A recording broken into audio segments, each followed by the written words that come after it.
হাফিজুর রহমানের একটি বয়ান আছে তায়েফ ময়দানে। তায়েফের ময়দানের ছোট ছোট বাচ্চাগুলো এত জোরে জোরে পাথর মেরেছে,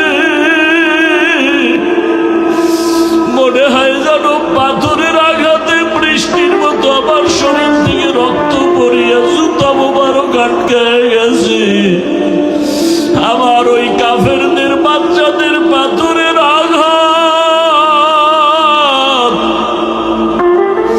আমার শরীর থেকে রক্ত পড়িয়া জুতা আটকায় গেছে, আমি সহ্য করতে পারি নাই। আসমান থেকে আমার আল্লাহ জিবরাইলের পাঠায় কয়, যাও যাও।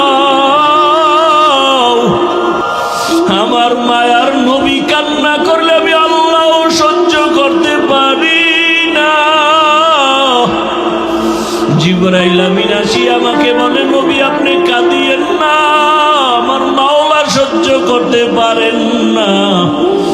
আপনি এখন অর্ডার দেন, তায়েফের জমিন উল্টায়া ধ্বংস করে ফেলি। মায়ার নবী বলে, ভাই জিবরাইল ওদের মারিও না, ওরা জানে না আমি কেমন, ওরা জানে না আমি কেমন, আমি কত বড় অসহায়, আমি কত বড় ইয়তীম। এই তায়েফের মানুষ জানে না আমি যে বাবা হারা সন্তান। আমি দুনিয়াতে আসি একবারও বাবা বলে ডাক দিতে পারি না, বাবার আদর থেকে আমি বঞ্চিত, মায়ের আদর থেকে আমি বঞ্চিত। ও জিবরাইল এদের মারিও না।